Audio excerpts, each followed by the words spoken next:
Tweet जारी करके बताया गया कि भारत ने तेज गति से 20 से रिकवरी देखी है, और 20 से रिकवरी में कई प्रकार के आंकड़े जारी किए गए, जिसमें बताया गया कि 20% की ग्रोथ में हर सेक्टर का अच्छा योगदान है। मैन्युफैक्चरिंग का, सर्विस सेक्टर का, कोर सेक्टर का, आपके पेट्रोल डीजल में जो ग्रोथ, कंजप्शन ग्रोथ है, इलेक्ट्रिसिटी की ग्रोथ है, सबके आंकड़े दिखा के बताया गया है कि बहुत अच्छी ग्रोथ है।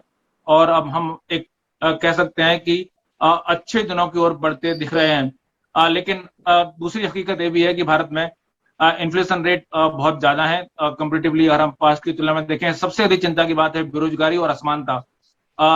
जीबीए यानी जिसको ग्रॉस वैल्यू एडेड बोलते हैं, ग्रॉस वैल्यू एडिशन, वो भी जीबीए की तुलना, जीडीपी की तुलना में कम बढ़ा है। तो हम इसी पे बात करने जा रहे हैं आज की। जो सरकार जो दिखाने की कोशिश कर रही है अर्थव्यवस्था में बेहतरी की दिखाने की कोशिश कर रही है, बी शेप रिकवरी, वो आगे कितनी टिकने वाली है? क्योंकि बी शेप रिकवरी अगर बनी रहती है तो निश्चित रूप से 20% का जो आंकड़ा आज दिख रहा है वो काम का होगा। नहीं तो ये बहुत अधिक, क्योंकि हम जब गिरे थे तो 23-24% गिरे थे, और 20 अभी हम 20% ही उठे हैं। तो ये जो मिसमैच है, अगर वो आगे नहीं उठता है, आगे नहीं 25 से 30% तक नहीं जाता है, क्या ये जाएगा या नहीं जाएगा, किन बातों पर निर्भर करता है। हम इन्हीं पर बात करने जा रहे हैं कि क्या अर्थव्यवस्था की हालत बिल्कुल पटरी पर लौट चुकी है, या फिर जो हम आंकड़े पढ़ रहे हैं उन आंकड़े पढ़ने में सरकार ने हमें जो दिखाया है वो कुछ और है, हकीकत कुछ और है। इसी पे हम बात करेंगे। हमारे साथ इस चर्चा में जुड़ रहे हैं प्रोफेसर अरुण कुमार, जेएनयू के अर्थशास्त्री और जाना माना नाम और भारत में अर्थशास्त्र की दुनिया में। हमारे साथ हैं प्रोफेसर चरण सिंह जी, जो कि फिलहाल foundation for economics and welfare growth welfare, माफ करिए, तो उसके आप सीईओ हैं, और इसके पहले आप आईआईएम बेंगलोर में रह चुके हैं, आरबीआई चेयर रह चुके हैं। हमारे साथ हैं प्रतीक राज जी, जो कि आईआईएम बेंगलोर से जुड़ रहे हैं, प्रोफेसर स्ट्रेटजी के हैं, वहां पर असिस्टेंट प्रोफेसर। हमारे साथ हैं प्रोफेसर अमन अग्रवाल, जो कि प्रोफेसर हैं, निदेशक हैं इंडियन इंस्टीट्यूट ऑफ फाइनेंस के। आप सभी लोगों का बहुत बहुत स्वागत है इस चर्चा में। सबसे पहले प्रोफेसर अरुण कुमार, मैं आपके पास ही आना चाहूंगा। सर, ये जो रोजी तस्वीर दिखाई गई है 20 से रिकवरी की, इसमें कितना तथ्य है?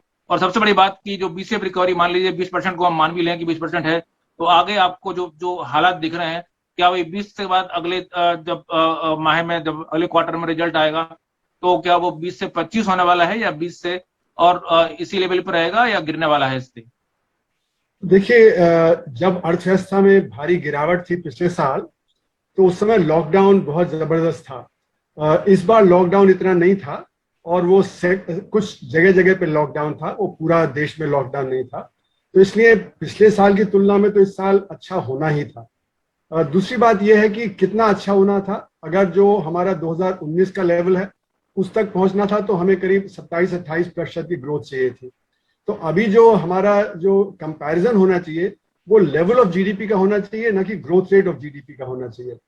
तो अगर 24.1% पिछले साल गिरा इस क्वार्टर में, और अभी वो 20.1% बढ़ा, तो अभी वो 2019 के लेवल से करीब 9.1% कम है, यानी कि 2019 के लेवल पे नहीं आया है।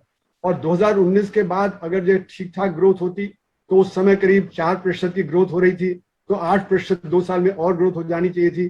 तो अगर वो 8% जोड़ ले तो हम मतलब 16-17% कम है उस लेवल से, जिस लेवल पे अगर ये पैंडेमिक नहीं आया होता तो हमारी अर्थव्यवस्था होती।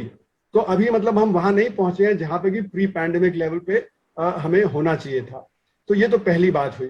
दूसरी बात ये हुई कि जो हमारा क्वार्टरली डेटा होता है उसमें असंगठित क्षेत्र का डेटा नहीं आता है, सिवा कृषि को छोड़ दीजिए।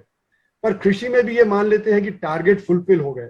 अब टारगेट फुलफिल हुए या नहीं हुए ये हम कह नहीं सकते, क्योंकि पिछले साल जब क्वार्टर 1 में डेटा ही नहीं आ रहा था, सरकार ने खुद एडमिट किया था कि डेटा नहीं आ रहा है, और हमें जो डेटा मिला, जैसे कि आजादपुर मंडी जो सबसे बड़ी मंडी है फ्रूट्स और वेजिटेबल्स की नॉर्थ इंडिया में, वहां पे आधा फ्रूट और वेजिटेबल आ रहा था पिछले 2019 के कंपैरिजन में, यानी आधा खेत में सड़ जा रहा था। उसी तरह पोल्ट्री की डिमांड कम हो गई थी, उसी तरह दूध की डिमांड कम हो गई थी, क्योंकि होटल रेस्टोरेंट वगैरह बंद थे, शादियां वगैरह बंद थी, तो बल्क डिमांड जो मिल्क की कम हो गई थी। लोग ने चिकन खाना कम कर दिया क्योंकि उनको डर था इससे जो डिजीज फैल रहा है। जब जो अंडों की डिमांड कम हो गई, क्योंकि जो 1 करोड़ अंडे हमारे मिड डे मील स्कीम में इस्तेमाल होते हैं, जो कि जो डिमांड खत्म हो गई थी, तो पोल्ट्री है, मिल्क है, फ्लावर्स हैं, फ्रूट्स एंड वेजिटेबल्स, ये जीडीपी मतलब एग्रीकल्चर जीडीपी का आधा हिस्सा है, इसमें भारी गिरावट थी। तो मेरा मानना है पिछले साल ये एग्रीकल्चर में भी 3% की बढ़त की जगह 10% की गिरावट थी इस क्वार्टर में। तो यानी कि डेटा कंपेरेबल नहीं है। दूसरी बात यह कि असंगठित क्षेत्र का डेटा नहीं है। असंगठित क्षेत्र जो हमारे अर्थव्यवस्था का 31% है, उसका डेटा हमारे पास नहीं है। तो जो डेटा हम ये मान लेते हैं कि जिस तरह से संगठित क्षेत्र चल रहा है उसी तरह से असंगठित क्षेत्र चल रहा है। लेकिन हुआ क्या है, अगर आप देखें तो असंगठित क्षेत्र में बहुत भारी गिरावट हुई थी, संगठित क्षेत्र में उतनी भारी गिरावट नहीं हुई थी। और खासकर इस बार जो Q1 है उसमें असंगठित क्षेत्र तो गिरा हुआ है, संगठित क्षेत्र रिकवर किया। और संगठित क्षेत्र में भी दो तरह के क्षेत्र हैं। एक तो जैसे कि आप देखिए टेलीकॉम है, जैसे कि IT सेक्टर है, जैसे कि आपका फार्मा सेक्टर है, FMCG सेक्टर है, वहां तो भारी बढ़त हुई। लेकिन और बहुत सारे सेक्टर्स है वहां पे गिरावट रही, जैसे कि टेक्सटाइल है, जैसे कि लेदर गुड वगैरह है, जहां पे कि एम्प्लॉयमेंट ज्यादा होता है। तो इसलिए कहा जाता है कि के शेप रिकवरी है, कि कुछ सेक्टर्स अच्छा कर रहे हैं, स्टॉक मार्केट में बहुत अच्छा कर रहे हैं, कुछ सेक्टर्स इतना अच्छा नहीं कर रहे हैं। तो मेरा मानना है कि जो हम अगर देखें RBI के आंकड़े, तो जनवरी 2021 में जो कैपेसिटी यूटिलाइजेशन है संगठित क्षेत्र का वो 63% पे था, जबकि जनवरी 2020 में वो 70% पे था। यानी कि संगठित क्षेत्र में भी 10% की गिरावट थी। और ये सेकेंड वेव आई तो उससे ज्यादा और गिरावट हो गई। उसी तरह कंज्यूमर कॉन्फिडेंस है वो गिर गया, वो जनवरी 2020 में जो था 105 पे, और वो जनवरी 2021 में हो गया 55 पे, यानी कि आधा करीब हो गया। तो कंज्यूमर कॉन्फिडेंस गिरने से मतलब है कि जो डिमांड कम हो गई, और जो कैपेसिटी यूटिलाइजेशन कम होने का मतलब है कि इन्वेस्टमेंट नहीं बढ़ा। तो इन्वेस्टमेंट भी नहीं बढ़ेगा, कंजम्पशन भी नहीं बढ़ेगा, सिर्फ गवर्नमेंट का एक्सपेंडिचर बढ़ गया। तो इसलिए जो ग्रोथ होती है वो इन चीजों पर निर्भर करती है कि हमारा कंजम्पशन कितना बढ़ रहा है, हमारा इन्वेस्टमेंट कितना बढ़ रहा है। तो अगर आप 2019 की लेवल से कंपेयर करें तो हमारा इन्वेस्टमेंट भी गिरा हुआ है, कंजम्पशन भी गिरा हुआ है, और एक्सपोर्ट माइनस इंपोर्ट जो हमारा एक और जो हमारा जरिया होता है बढ़ाने का डिमांड, वो भी गिरा हुआ है, क्योंकि इंपोर्ट ज्यादा तेजी से बढ़ गए हैं एक्सपोर्ट के। तो यानी कि सिवा गवर्नमेंट के इंक्रीज एक्सपेंडिचर के बाकी और क्षेत्रों में एक्सपेंडिचर इंक्रीज नहीं हुआ है। तो उससे हमारी डिमांड कमजोर है। जब डिमांड कमजोर रहेगी तो अगले आने वाले क्वार्टर में भी इन्वेस्टमेंट नहीं बढ़ेगा, कंजम्पशन नहीं बढ़ेगा। और ये तीसरी लहर का एक डर है। कल तो बॉम्बे के मेयर ने कह दिया कि तीसरी लहर शुरू हो गई, केरला में भी जो केसेस काफी बढ़ गए हैं। तो एक डर है। तो जब डर का माहौल होता है तो इन्वेस्टमेंट नहीं बढ़ता है। तो अगर इन्वेस्टमेंट नहीं बढ़ेगा, कंजम्पशन नहीं बढ़ेगा, तो आगे अगले क्वार्टर में भी इतनी बढ़त नहीं होगी। अच्छा, लेकिन सर जैसे आपने कहा कि आजादपुर मंडी के आंकड़े दिए, तो मंडी में अगर एक मंडी में अगर खपत नहीं हो रही है तो इसका मतलब ये नहीं है कि वो खपत वहां पे हो सकता है वो कहीं और जा रही है, क्योंकि जयपुर में जितनी खपत होती है वो सारी बाहर से आती है। मंडियों की बात करें, जयपुर में मोहाना मंडी है, तो वो जो खपत होती है वो सारी बाहर से आती है, मैक्सिमम सब्जियां। और वो सब्जियां पूरे हिंदुस्तान में कहीं पूरे आपके नासिक से, हैदराबाद से, बेंगलोर से, आपके उत्तर प्रदेश से, सारे राज्यों से आती है। तो जरूरी नहीं है कि मोहाना मंडी में या आजादपुर मंडी में जो खपत हो रही है वो वहीं की हो रही हो, वो वहां नहीं तो कहीं और हो रही होगी। नंबर एक, ऐसा हो सकता है क्या? और नंबर दो, आपने कहा जो मंडियों में आपने जैसे कहा ना कि मंडियों में तो सामान बाहर से आता है, खेतों से आता है ना। तो खेतों से जो सामान आया जो आजादपुर मंडी में, और ये नॉर्थ इंडिया की सबसे बड़ी मंडी है, यहाँ से सारे देश में चीजें जाती हैं। तो अगर यहाँ पे आधा ही आ रहा है ना, तो इसका मतलब है खेतों में ही सड़ जा रहा है। और ये खबर आ रही थी हमारे खेतों में, पंजाब के खेतों से, उत्तर प्रदेश के खेतों से, कि वहां से ट्रांसपोर्टेशन नहीं उपलब्ध था, तो जो सब्जी है, फल है, वो खेतों में ही सड़ गई। तो आपका कहना है कि जो आंकड़े भी हम आ रहे हैं उनमें भी रिवीजन होगा, उनको भी सुधरेंगे, उनमें भी अभी ठीक किया जाएगा, वो इससे कम जा सकते हैं आगे जाके? नहीं, ये नहीं कह रहा मैं कि जो वो ठीक किया जा सकते हैं, क्योंकि जब आपने आंकड़े इकट्ठा ही नहीं किए तो ठीक भी नहीं कर पाएंगे। तो नॉर्मल रिवीजन जो होता है, यहाँ पे एक अर्थव्यवस्था को शॉक लगा है, तो जब शॉक लगता है तो आप इस तरह से रिवीजन भी नहीं कर पाएंगे। तो आंकड़े जो नहीं आए हैं तो हमको ऑल्टरनेट आंकड़े देखने पड़ेंगे कि रूरल एम्प्लॉयमेंट गारंटी स्कीम में क्या हुआ, बाकी और क्षेत्रों में क्या हुआ, वहां पे कितना जो रोजगार है वो वहां से शिफ्ट कर गया संगठित क्षेत्र से, या संगठित क्षेत्र से कितना गांव में गया, जो पलायन किया उन्होंने वो वापस आए नहीं आए, वो सारे आंकड़े देखने पड़ेंगे। ओके, तो कुल मिला के प्रोफेसर चरण सिंह, अरुण कुमार जी का कहना है जो आंकड़े इकोनॉमी दिखा रही है, अब वो हालांकि अगर हम कंपेयर करें 2020 से, तो वो पहले ही काफी कम है, लगभग 16-17% कम है। और अगर हम उसको उसमें असंगठित क्षेत्र के भी पहलू जोड़ लें तो काफी स्थिति काफी अभी भी मुश्किल है, और आगे और भी बहुत ठीक होने के आसार नहीं है। आप भी सहमत हैं क्या इससे? मेरी विचार इस तरीके है कि बात तो सच्ची है कि ये मुश्किल के दौर से पूरा देश गुजरा है, और इस मुश्किल के दौर में आंकड़े भी उसी तरीके आए हैं। कुछ आंकड़े एकत्रित हो पाए हैं, कुछ आंकड़े एकत्रित नहीं हो पाए हैं। पर जब हम लोग इस साल का 20% को कंपेयर करते हैं तो पिछले साल की तिमाही से ही करते हैं। तो प्रोफेसर साहब ने जो कहा बिल्कुल ठीक कहा कि जो तिमाही के आंकड़े होते हैं वो सालाना आंकड़ों से थोड़े बहुत कमजोर होते हैं, इसमें कोई दो राय नहीं है। पर इस तिमाही के आंकड़े पिछली तिमाही से क्योंकि नापे तोले गए हैं, तो इसलिए जो खामियां इधर हैं वो खामियां उधर भी हैं। अभी एक चीज और प्रोफेसर साहब ने की और मैं उनसे सहमत हूँ इस चीज पे कि कुछ स्पीड एक जगह बढ़ रही है, एक जगह इनफॉर्मल सेक्टर में थोड़ी कम हो रही है, तो मैं उससे सहमत हूँ। तो उससे थोड़ी बहुत तब्दीली ट्रेंड में आ सकती है। पर जो तिमाही के आंकड़े होते हैं ज्यादातर वो एक दिशा के पक्ष से देखे जाते हैं। जो भी देश में हमारे पास आंकड़े आए हैं पहली तिमाही के, उसको एक किस दिशा में जा रहे हैं उस नजरिए से देखा जाता है। तो अभी ये जो आंकड़े आए 20% के करीब आए हैं, तो इसका मतलब है कि देश थोड़ा संभल गया है। जो मुश्किल का समय था पिछले साल की तिमाही में, उससे काफी आगे बढ़ चुका है।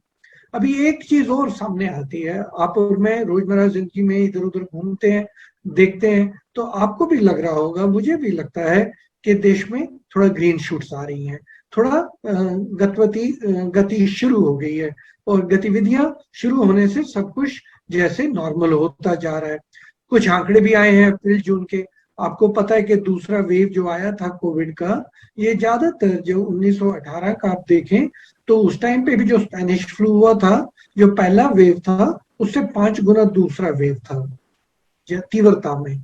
और इस बार भी कुछ ऐसा ही हुआ, पर फिर भी इस टाइम तक हम थोड़ा संभल चुके थे, उतना लॉकडाउन नहीं हुआ। थोड़ा बहुत लॉकडाउन हुआ, नुकसान जान का भी हुआ, पर लॉकडाउन जब हुआ तो फिर माल का बहुत नुकसान हो जाता है।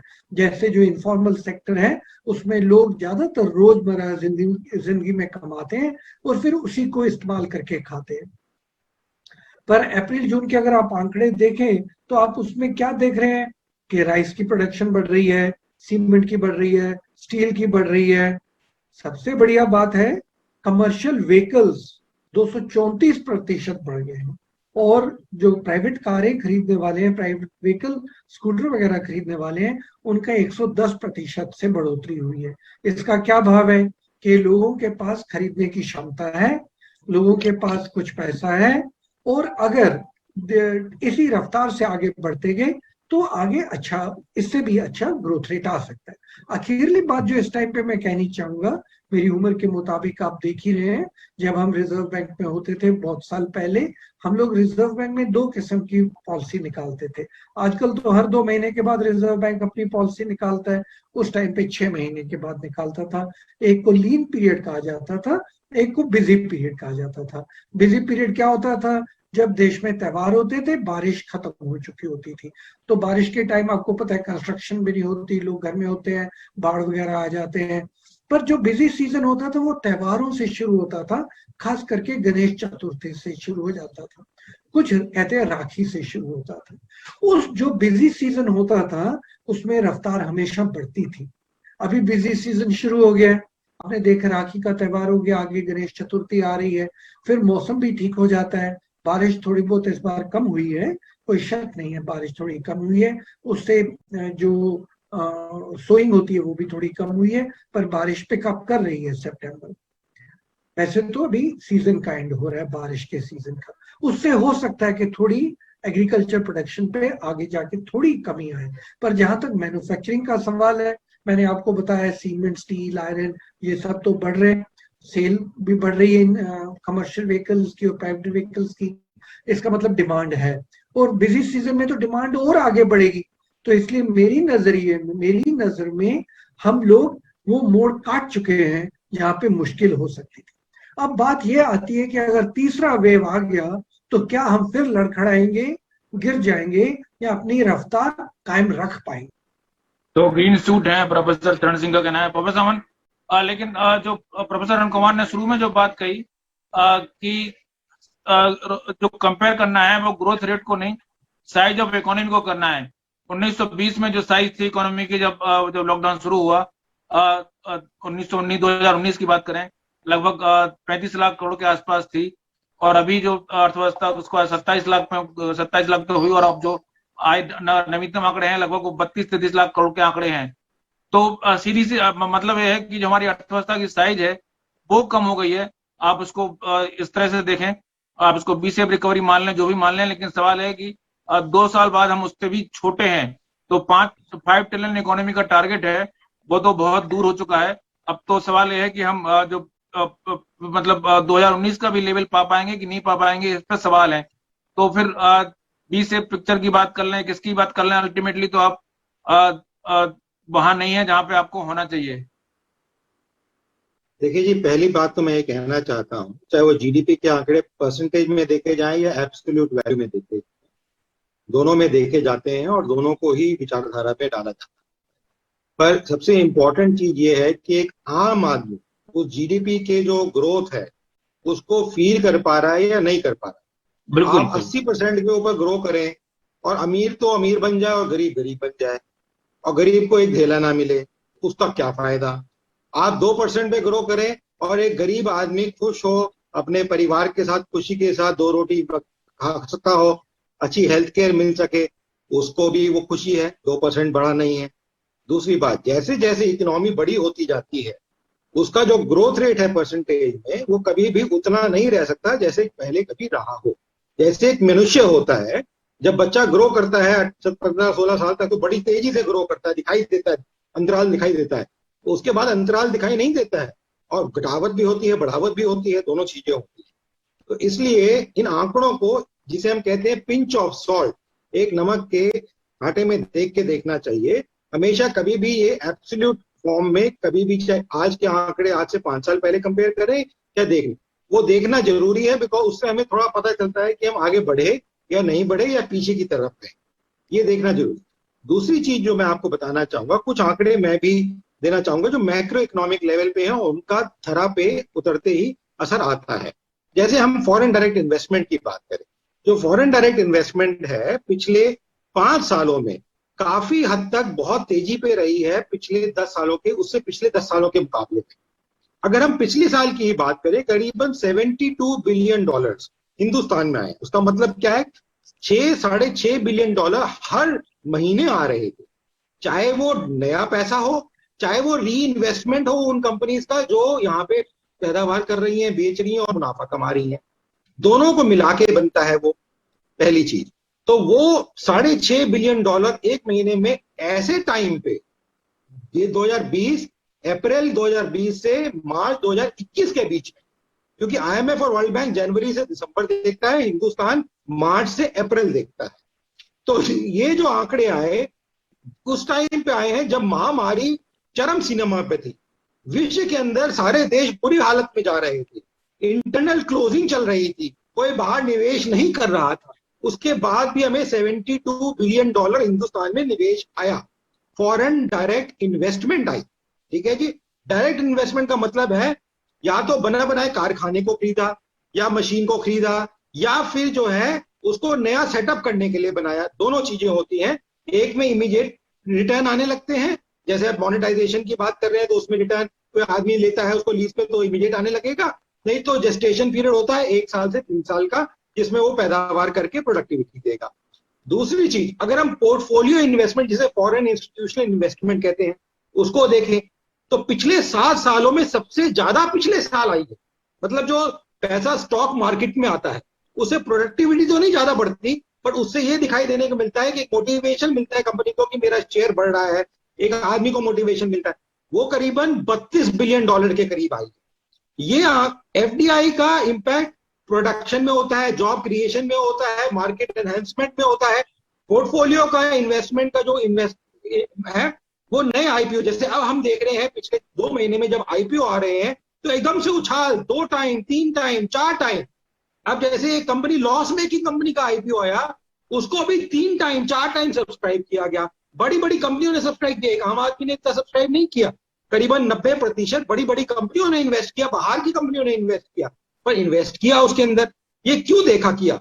इसलिए किया क्योंकि उनको नजर आ रहा है कि हिंदुस्तान ग्रोथ ट्रेजेक्ट्री पे है। उनको नजर आ रहा है कि अभी नहीं तो 6 महीने बाद हमें मुनाफा होगा, तभी कोई निवेश करेगा। आप या मैं तभी निवेश करेंगे किसी चीज में जब हमें नजर आएगा कि कुछ मुनाफा हो रहा है।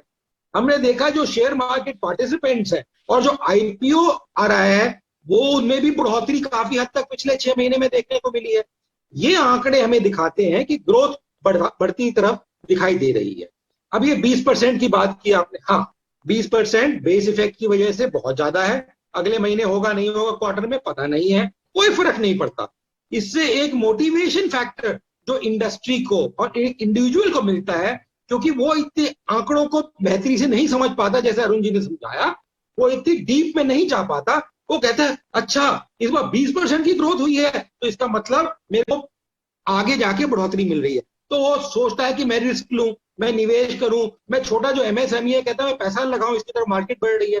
अगर हम रिटेल मार्केट को देखा, रीओरिएंटेशन हुआ जब लॉकडाउन किया गया पिछले साल, उसकी वजह से काफी हानि हुई मार्केट्स को। छोटे बिजनेस हैं, मध्यम वर्ग के बिजनेस हैं, लार्ज बिजनेसेस हैं, वो सब धप से हो गए 3 महीने के लिए और बहुत नुकसान हुआ उनको।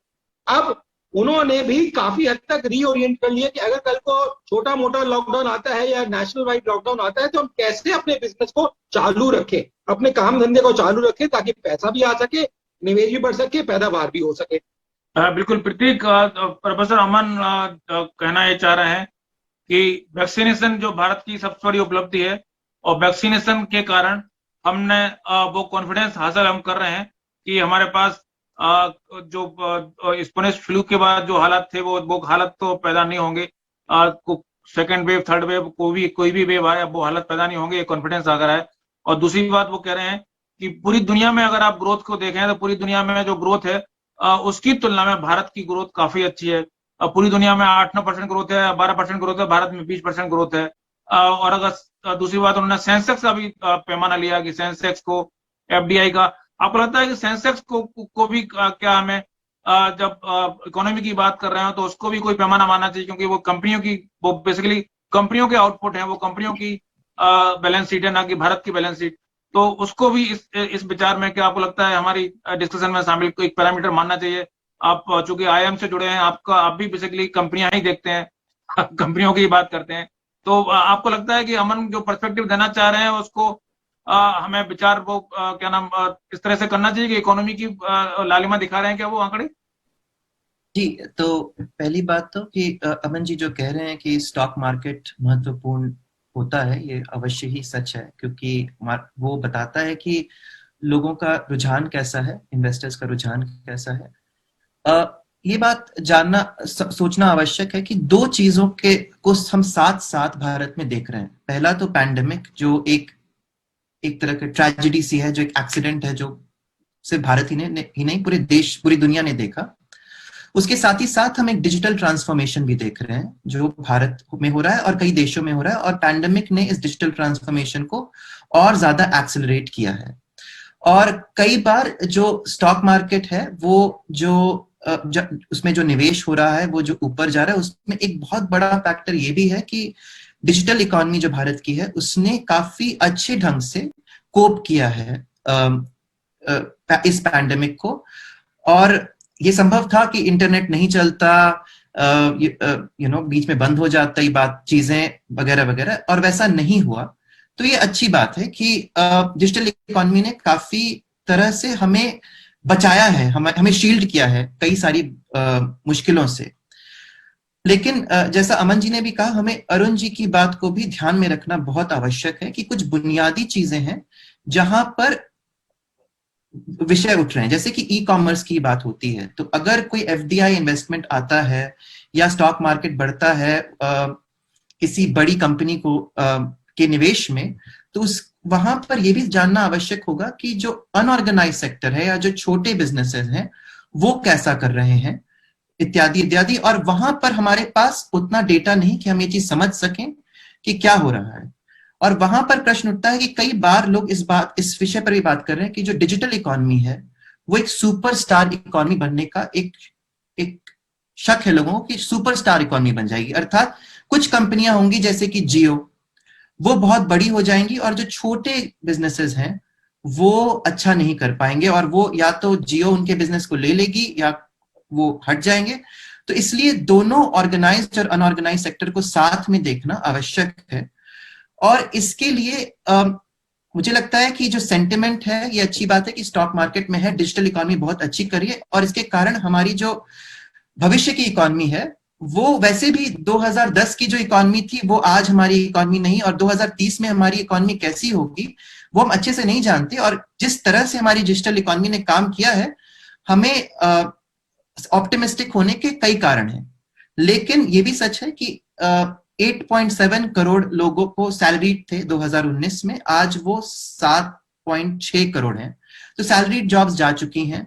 एग्रीकल्चरल जॉब बढ़ गया है देश में, और इसको आप जॉब ग्रोथ के रूप में देख सकते हैं। लेकिन जब हम विकास की बात करते हैं तो एग्रीकल्चरल ग्रोथ जो है उसको आप एक गुड जॉब नहीं मानते। इसलिए ये कुछ बुनियादी मुद्दे हैं कि जिस पेस से हम जॉब ग्रोथ करना चाहते थे वो नहीं कर रहे। और महत्वपूर्ण बात यह है कि जब हम 2019 में मान लीजिए हमारा जीडीपी था 100, और हमने सोचा कि हम 7% से, ये पैंडेमिक नहीं होता, हम सोचते कि 7% के आसपास से विकास करती यदि चीजें ठीक ठाक होती, तो आज हमारा जीडीपी होना चाहिए था 114। उसकी जगह में पिछले साल हमने 23% हमारी जीडीपी घटी, अर्थात 100 से हम 77 हो गए। अब हमारा जो गैप है, जो हमारे पोटेंशियल था वो था 114, आज हम 77 पर है। इसका यह अर्थ है कि जो 20% का विकास है वो अच्छा है, वो अच्छे रुख को दिखाता है, लेकिन जो गैप है वो बढ़ता जा रहा है। और ये भी बात महत्वपूर्ण है कि ये जो समय है ये महत्वपूर्ण होता है कि इस वक्त हमारे देश में बहुत ज्यादा युवा वर्ग है, और उस युवा वर्ग होने के कारण अभी जो है विकास का जो दर है वो एक तो बहुत जल्द होना चाहिए, और उसके साथ साथ जैसे ही हमारे जो युवा वर्ग है वो थोड़ा उसकी एज बढ़ेगी तो विकास का दर थोड़ा घट भी जाएगा। इसलिए ये एक तरह का टीनेज स्पर्ट समय है, और इस तरह एक भी वक्त जो हम जाया कर रहे हैं वो मुश्किल है। जी, तो फिलहाल चर्चा में वक्त है, एक ब्रेक के बाद लौटेंगे तो बात करेंगे कुछ महत्वपूर्ण मुद्दे जो कि उठ के आए हैं इस चर्चा में।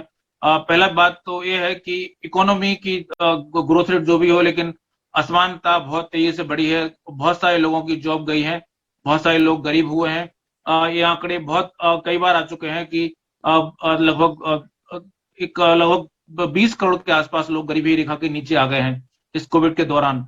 और दूसरी बात, लोगों की रोजगार गई है, जैसे कि आंकड़े बता रहे हैं कि 1 करोड़ लोगों की जो संगठित क्षेत्र में थे वो अब नहीं रहे। तो इस तरह के कई आंकड़े हैं। और इसके अलावा एक और जो महत्वपूर्ण मुद्दा उभर के आ रहा है कि सरकार कितना खर्च कर रही है। दो तरफा इसमें हमने देखा कि कमेंट आए हैं। प्रोफेसर अरुण कह रहे हैं कि सरकार के खर्च के कारण ही ग्रोथ है, जो भी ग्रोथ है, लेकिन हमारे पृथ्वीराज जी कह रहे हैं कि सरकार का खर्च कम है। और भी कई इस तरह के आंकड़े हमने मीडिया में देखे हैं कि सरकार को जितना खर्च करना चाहिए था कोविड के दौरान उतना खर्च सरकार ने नहीं किया। जबकि प्रोफेसर अरुण कुमार कह रहे हैं कि सरकार के खर्च के जो भी ग्रोथ है वो सरकार के खर्च की वजह से है, ना कि आम आदमी की कंजप्शन की वजह से। इस पर बात करेंगे, कहीं मत जाइए, लौटते हैं छोटे से ब्रेक के बाद।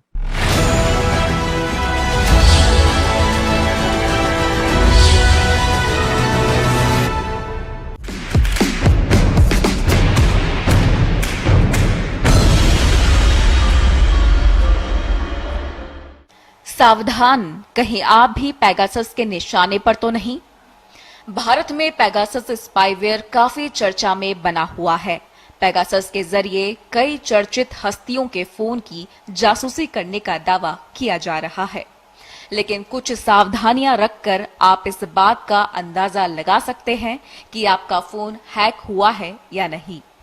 कुछ ऐप फोन से फाइनेंशियल इंफॉर्मेशन को चुराने का काम करते हैं, तो कुछ फोन पर पूरा कंट्रोल हासिल कर लेते हैं, जिसमें फोटो गैलरी, कॉल्स, मैसेज शामिल है।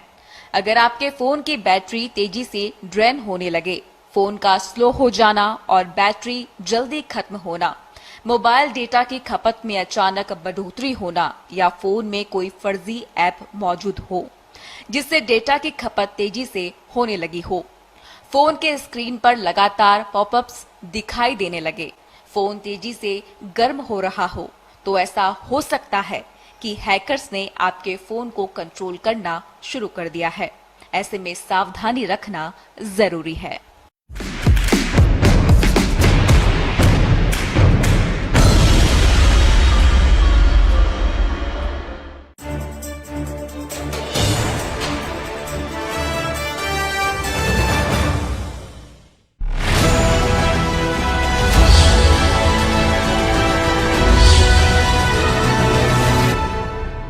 के बाद आपका स्वागत है। हम बात कर रहे थे कि अर्थव्यवस्था में ग्रोथ जो भी है, क्या वो सरकार के खर्च की वजह से है, और असमानता जो बढ़ रही है वो कितनी चिंता का विषय है, क्योंकि असमानता बढ़ती है तो इसका मतलब है कि जो भी ग्रोथ आ रही है वो बहुत ही छोटे लो बेस्ड जनाधार पे है, वो बहुत बड़े जनाधार पे नहीं है, और वो बहुत ज्यादा टिकाऊ नहीं होगी, आगे जाके टिक नहीं सकती भारत जैसे देश में जहां उतनी बड़ी आबादी है। तो ये अपने आप में बहुत चिंता का विषय हो जाता है कि कितनी सस्टेनेबल, अगर वो बहुत लो बेस ग्रोथ पे है तो सस्टेनेबल तो वो किसी कीमत पर हो नहीं सकती। प्रोफेसर अरुण कुमार जी, मैं आपसे जानना चाहूंगा, आपने कहा कि सरकार का खर्च ये काफी बड़ा है कोविड के दौरान, इसलिए ग्रोथ आई है, लेकिन आंकड़े दिखाते हैं कि सरकार को जितना खर्च करना चाहिए था वो खर्च नहीं हुई, इसके बावजूद ग्रोथ आई। मतलब जो ग्रोथ आई वो पर्सनल कंजम्पशन से आई, ना कि सरकार के खर्च से है। आप क्या कहेंगे इसके ऊपर?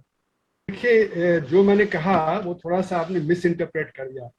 मैंने कहा कि सरकार ही एक है जहां पे कि खर्चे बढ़ाए गए, लेकिन सर कुछ आंकड़ा है क्या आपके पास? सर कुछ आंकड़ा है क्या?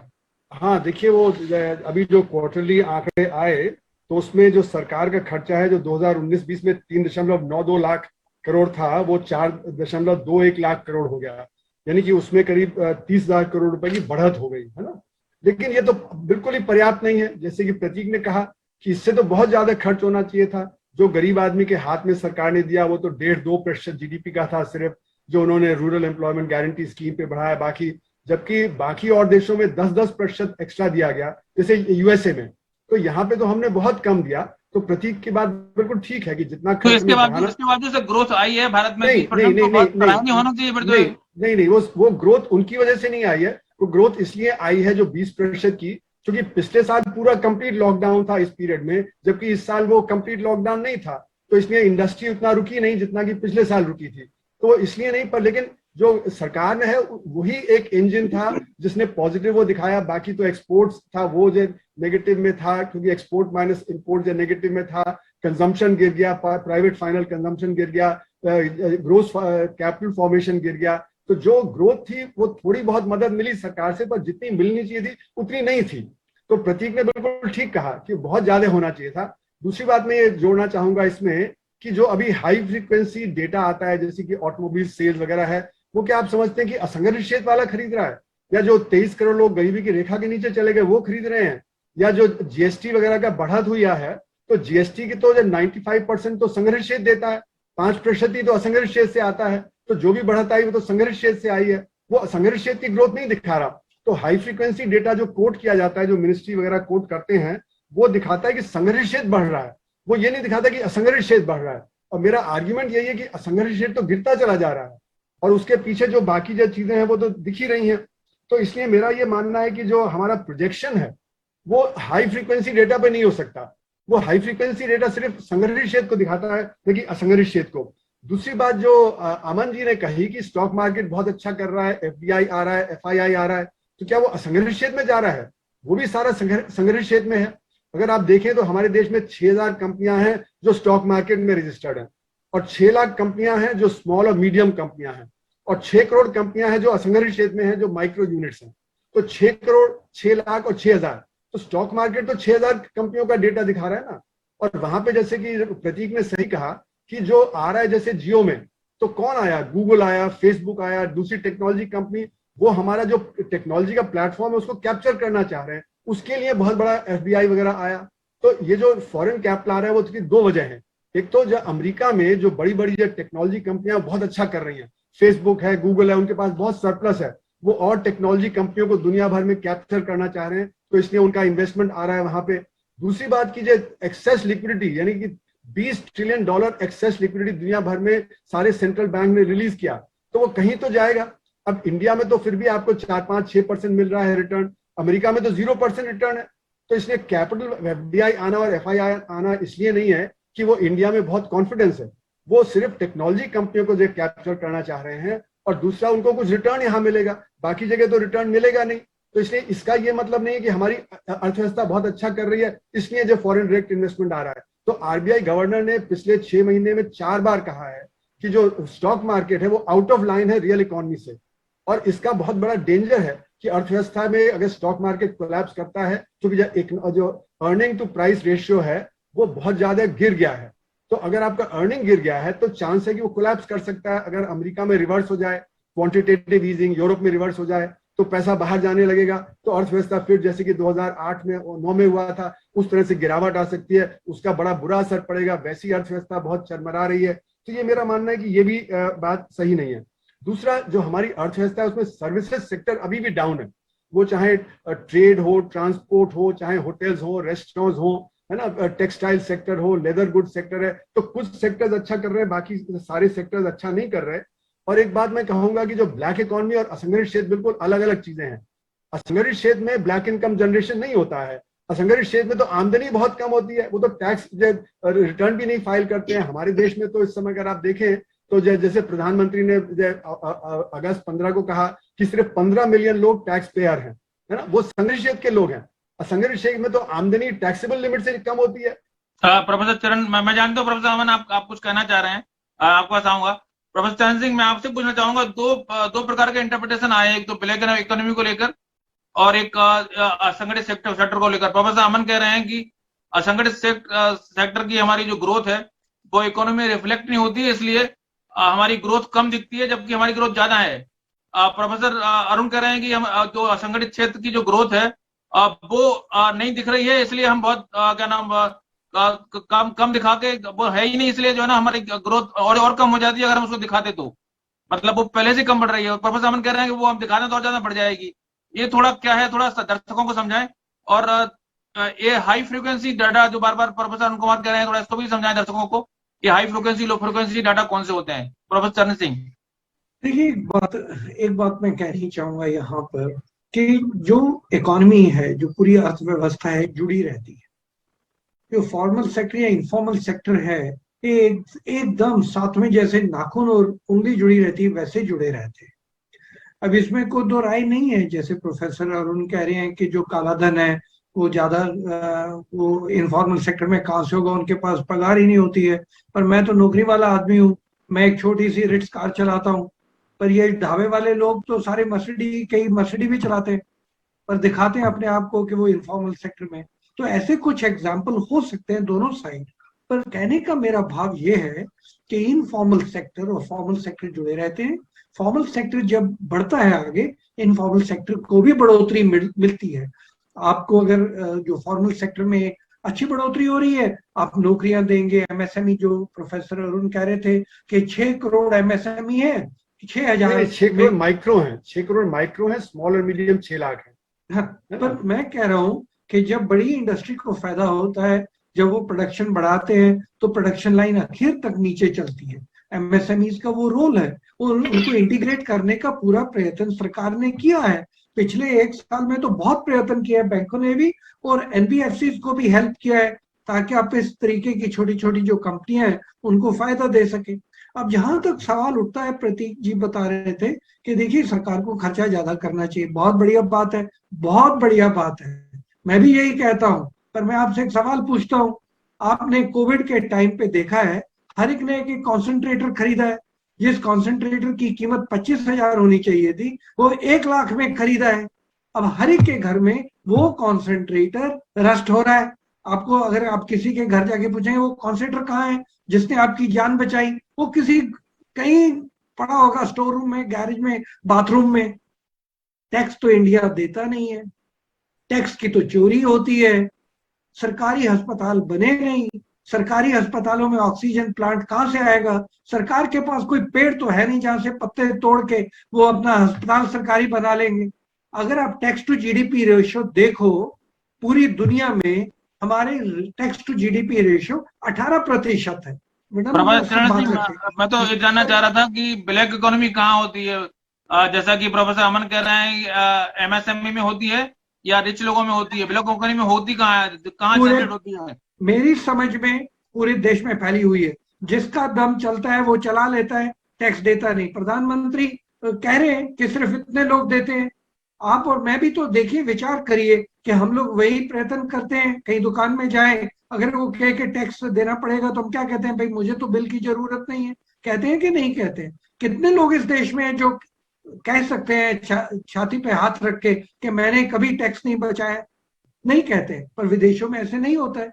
जीएसटी जो लगा है अभी, या जो आजकल जिस तरीके टेक्नोलॉजी हो रही है, आगे जाके ये कम होता जाएगा। जी प्रोफेसर अरुण कुमार जी सर बताएं सर। मैं जल्दी से कह दूं क्योंकि बाकी लोगों को भी और बोलना है कि देखिए, जिस समय लोगों की आमदनी कम हो जाए उस समय प्राइस राइज ज्यादा हर्ट करता है। और जैसे कि डेटा आया जो अजीम प्रेमजी यूनिवर्सिटी से, उन्होंने दिखाया कि 95% लोग कह रहे हैं कि उनकी आमदनी पहले से कम हो गई है। तो उस समय अगर दाम भी बढ़े, 6% भी बहुत हो जाएगा। अगर आपके पास काम ही नहीं है, नौकरी नहीं है, इनकम नहीं है, तो 6% भी बहुत ज्यादा होता है।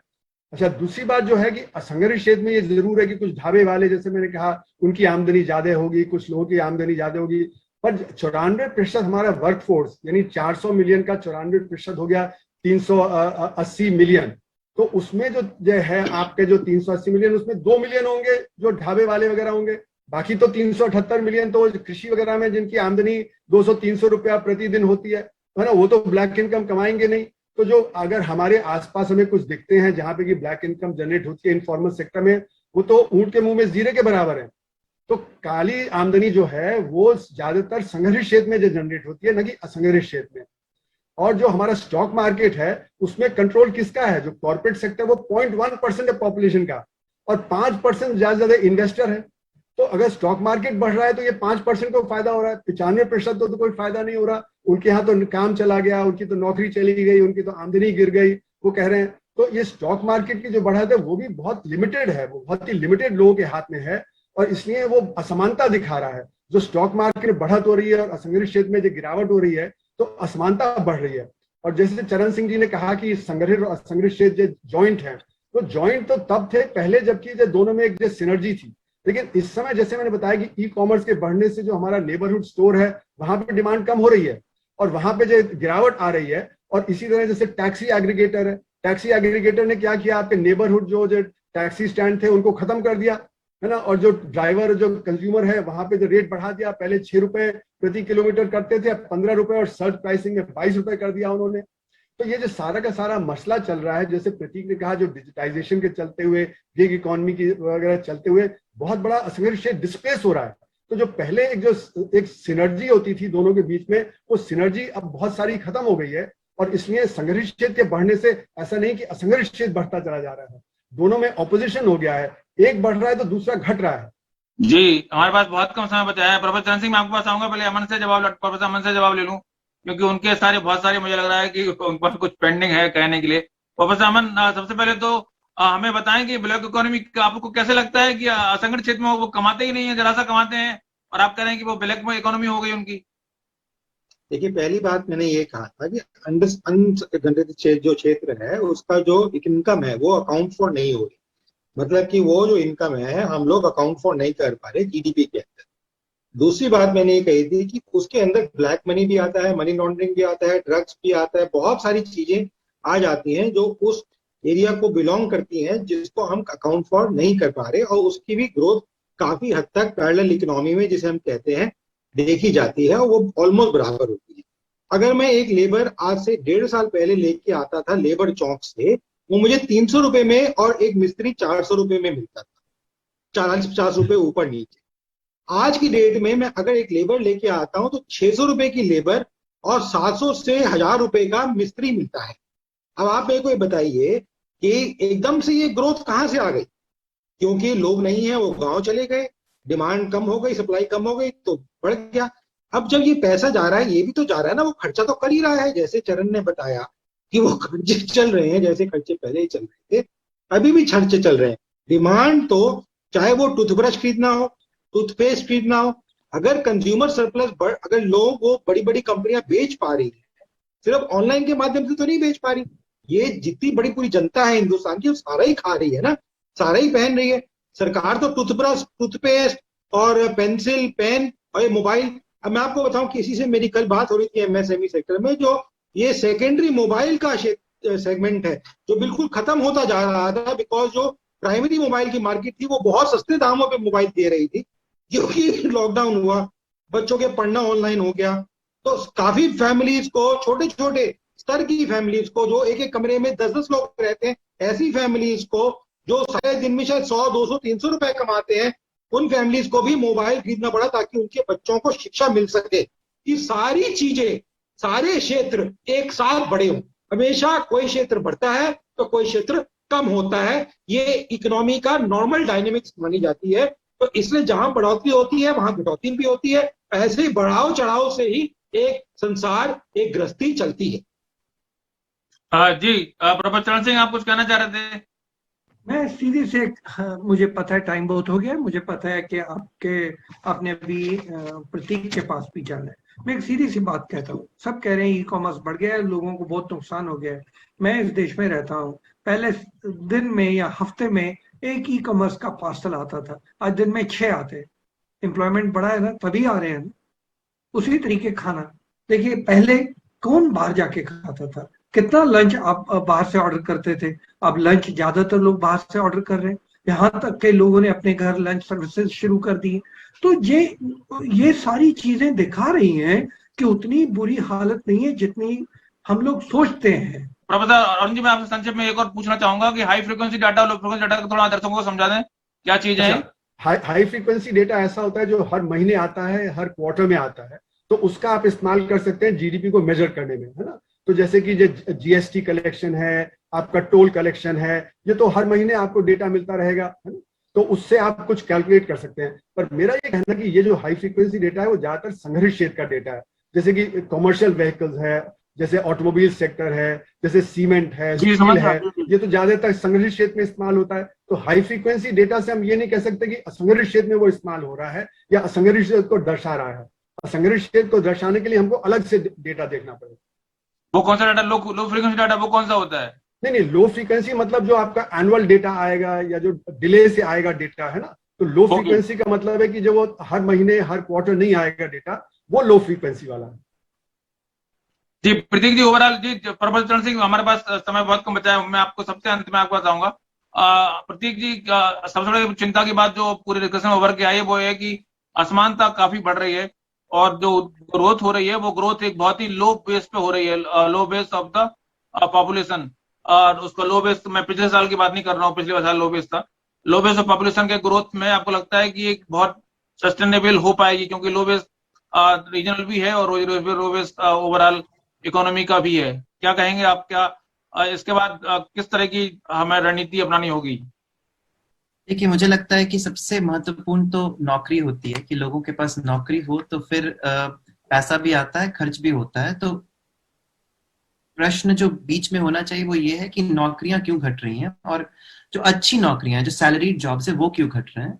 और जब तक, और मुझे लगता है कि जो पूर्ण रूप से जो एक रणनीति, उसमें अगले 10 साल में हम किस प्रकार की इकोनॉमी बनाना चाहते हैं, तो इसमें हम एक रिग्रेशन देख रहे हैं कि एग्रीकल्चरल जॉब्स बढ़ रहे हैं, नौकरियां, ऑर्गेनाइज नौकरियां घट रही हैं, और ओवरऑल गरीबी का दर है वो बढ़ रहा है।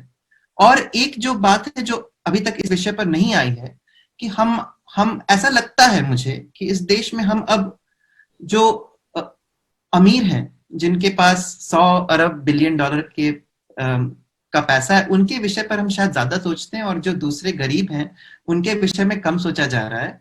तो ये सबसे बड़ा मुद्दा है कि यदि हमें टैक्स बेस बढ़ाना है इस देश में, तो हम किससे टैक्स करें? हम जनता से टैक्स करें तेल के द्वारा, या हम किसी प्रकार के वेल्थ टैक्स के बारे में सोचें?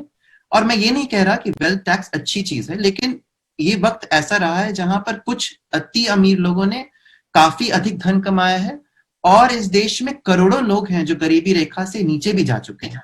अब प्रश्न ये है कि क्या ये मानना उचित है कि वे जो 2, 3, 4, 5 अमीर लोग हैं, उनकी दरिया दिली से और उनके इन्वेस्टमेंट से हम विकास कर सकते हैं और सबको कुछ कुछ चिंदी पैसे मिल जाए? ऐसा होगा? या ये ज्यादा उचित है कि हम एक ऐसे अर्थव्यवस्था के विषय में सोचे जहां हम 8 से 10% के दर का सोचें? और ये भी महत्वपूर्ण है कि यदि हमारा देश जो है 10% के दर से सच में बढ़ता है, तो हमारा रेवेन्यू भी 10% बढ़ता है। इसका अर्थ है कि हर साल हम 10% अधिक इन्वेस्टमेंट भी कर सकते हैं। और यदि ये इन्वेस्टमेंट हो, जैसे मान लीजिए आज स्कूलों की बात होती है, आज ही मैं प्रधानमंत्री के ट्विटर पर देख रहा था कि उन्होंने कहा कि नेशनल पॉलिसी आई है एजुकेशन में वगैरह वगैरह, लेकिन बुनियादी मुद्दा है कि इस देश के जो बच्चे हैं उनके पास फोन तक नहीं कि वो ऑनलाइन एजुकेशन कर सके जब स्कूल बंद है। तो यदि मैं इस देश का नेता होता तो मैं बोलता कि सभी बच्चों को एक फोन दे दो, शायद ये महत्वपूर्ण मेरे लिए ज्यादा होता। इसकी जगह पर कि मैं कुछ एक नई नीति ले आऊं, नीतियां तो बहुत आती हैं, उस पर विज्ञापन भी बहुत आते हैं, लेकिन जहां तक बात है पैसों की, जहां तक बात है उन चीजों की जिनमें बुनियाद, स्टॉक मार्केट भी बढ़ता है, रुझाने भी बहुत अच्छी होती है, लेकिन कहीं ना कहीं अंत में क्या होता है कि जीडीपी का जो दर है वो घटता ही जा रहा है। और ये पैंडेमिक की बात नहीं है, 2017, 18, 19 तभी से घट रहा है। बिल्कुल बिल्कुल महत्वपूर्ण बात है कि जो जीडीपी ग्रोथ लगातार घट रही है। प्रोफेसर चरण सिंह, एक लास्ट बात पर छोड़ के जा रहे हैं प्रोफेसर प्रतीक राज की सबको मोबाइल दे दिया जाए तो ग्रोथ भी आएगी और सबको एजुकेशन भी मिल जाएगी, आपसे सहमत? दूसरी बात, बजट आने वाला है, बजट की तैयारी शुरू हो जाएगी अगले साल की। आपको लगता है कि क्या क्या प्रोविजन कर दिए जाए? कुछ आप 2-4 सजेशन दे सकते हैं कि इकोनॉमी की जो रंगत है वो और को सुधरे, और कोविड के प्रकोप तो जो भी होगा तो वो तो उसको छोड़ दें, फिलहाल उसको छोड़ देते हैं। अब तो हमें बजट बताएं, बजट में और मोबाइल जो सजेशन दे रहे हैं क्या सही है? देखिए, पहली बात तो मैं जल्दी से एक चीज कह दूंगा, ये जैसे कार वगैरह, ट्रक होते हैं, कमर्शियल व्हीकल्स होते हैं, प्राइवेट व्हीकल्स होते हैं, इनके फॉरवर्ड बैकवर्ड लिंकेजेस 125 इंडस्ट्रीज के साथ है। अगर वॉल्वो और टोयोटा और ऐसी कंपनियां बहुत अच्छा करती हैं, जब उनकी कारें बिकती हैं, महिंद्रा की कारें बिकती हैं, सुजुकी की बिकती हैं, तो 125 इंडस्ट्री आगे पीछे उसका फायदा लेती है। उसमें लेबर एम्प्लॉय होता है, उसमें पूरी एम्प्लॉयमेंट बढ़ती है, तनख्वाहें बढ़ती है। दूसरी बात, सरकार ने जब इतना खर्चा किया है कि बोरिंग्स बहुत बढ़ रही है, डेट टू जीडीपी रेशियो देश में बहुत तेजी से बढ़ रही है, यहां तक कि वित्त मंत्री ने कह दिया कि मैं 3%, 4% पे फिस्कल डेफिसिट कंट्रोल नहीं कर सकती हूँ, 9.5% चला गया। तो उससे ज्यादा सरकार से आप क्या अपेक्षा कर सकते हैं? तीसरी बात, अमीरों पे पूरा खर्चा करना चाहिए। $5 ट्रिलियन इकोनॉमी सरकारी कर्मचारियों से बनने वाली नहीं है। ये आपको प्राइवेट बिजनेस सेक्टर ही $5 ट्रिलियन इकोनॉमी बनाएगा। अगर हर अमीर आदमी को आपने डरा के रखना है कि आपकी तनख्वाह के 99%, जैसे जब मैं छोटा होता था तो तनख्वाह के 99% सरकार ले लेती थी, यहाँ पे देश से सारे इंडस्ट्रियलिस्ट भाग जाएंगे। इसलिए एक बैलेंस करके चलना पड़ेगा कि इंडस्ट्रियलिस्ट भी यहाँ रहे, नौकरियां भी दें। तो $5 ट्रिलियन इकोनॉमी के लिए प्राइवेट सेक्टर को आप डरा नहीं सकते हैं और उनको धमका के काम नहीं होने वाला है। जहां तक सवाल है कि हम 10% चल सकते हैं, 1990 से लेके जब रिफॉर्म्स शुरू हुए आज तक टोटल एवरेज देश का 6.6% ग्रोथ हुआ है। सिर्फ 5 साल बहुत बढ़िया प्रदर्शन हुआ, वो हमने 9% ग्रो किया है, 10% भी नहीं किया है। चाइना 30 साल 10% से ऊपर गया है। तो इसलिए अपने आप को भी थोड़ा नाप लेना चाहिए शीशे में देख के कि कितनी काबिलियत है और कैसे पॉलिसी चल रही है। मैं पिछले 30 साल की बात कर रहा हूं। अब जहां तक बजट की सवाल आपने कहा है, हाँ एक चीज और गवर्नर कह रहे हैं, पर जिस मुश्किल दौर से पूरी दुनिया गुजरी है, हमारा देश भी गुजरा है, स्ट्रेस प्राइवेट सेक्टर में भी आया है, वो बैंकों में दिखने ही वाला है। एक चीज मैं कहनी चाहूंगा जिसमें सबसे सहमत हूं कि हर आदमी फायदा उठाने की कोशिश ना करे, छोटे से छोटा और बड़े से बड़ा, कि जी देखिए ये आया इसलिए हमें माफ कर दो, एनपीएस कर दो। वो हम लोगों का भी फर्ज है कि हम बैंकिंग लेवल को ज्यादा स्ट्रेस पे ना डालें कि बैंकिंग सिस्टम टूट जाए, जो गवर्नर बार बार कहने की कोशिश कर रहे हैं। जहां तक बजट का सवाल है, मैं नहीं सोचता हूँ कि फोन वगैरह देने से बहुत बड़ी सहूलियत हो जाएगी, सब कुछ नॉर्मल हो जाएगा, टीवी पे भी एजुकेशन शुरू की जा सकती है। पर ओल्ड एज पेंशन का एक मेरा सुझाव है, जिससे परचेजिंग पावर लोगों के हाथों में डाली जा सकती है। जो बुजुर्ग आदमी होता है वो पैसे का फजूल खर्ची नहीं करेगा, वो घर में परिवार की सहूलियत के लिए करेगा। दूसरी बात, जो एसेट मोनेटाइजेशन स्कीम सरकार ने कही, जिसमें आपको ब्राउन फील्ड है, बनी बनाई चीज है, उसको आके शुरू कर दो, आपके पास काबिलियत है, उसको शुरू करो, रोजगार पैदा करो, वो बहुत अच्छी स्कीम है। वो मुझे लगता है उसको और बढ़ाना चाहिए। मैं तो यहां तक कहना चाहता हूं कि जो छोटे छोटे बैंक्स हैं उनको भी एसेट मोनेटाइजेशन स्कीम के अंदर ले आना चाहिए, ताकि उनके भी प्रॉफिटेबली बढ़े। और सरकार अपना काम, देखिए सरकार का काम है गवर्नेंस, डिफेंस, जुडिशरी, उसी पे टिकी रहे, बिजनेस चलाने में वो ना आए। Thank you ji. Professor Arun Kumar, संक्षेप में, एक बजट आने वाला है, क्या सुझाव इकोनॉमी की रफ्तार के लिए? एक सुझाव, सिर्फ एक। देखिए, सरकार को खर्चा बढ़ाना पड़ेगा डिमांड के लिए।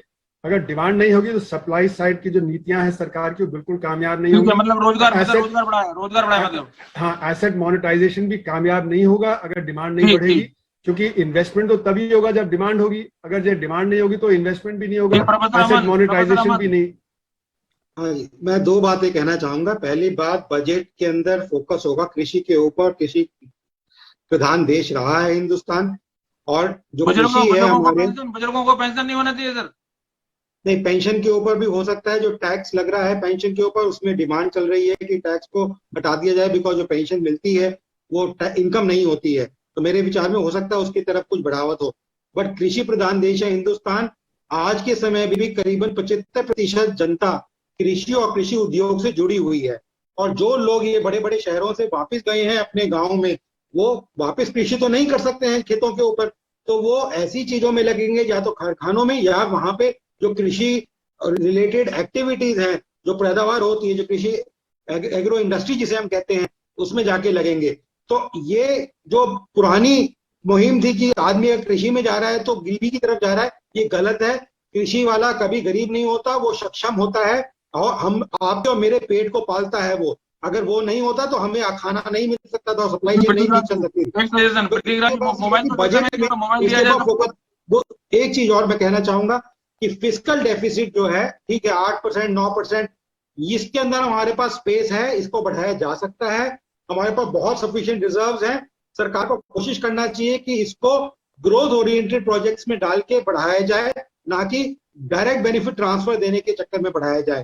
ऐसी चीज में लगाया जाए जहां से ग्रोथ आए और एम्प्लॉयमेंट बढ़े लोगों के अंदर, चाहे वो इंफ्रास्ट्रक्चर में हो, चाहे वो इंडस्ट्री सेटल में हो, चाहे वो ब्राउन फील्ड में हो, चाहे वो और चीज मुहिम करने में।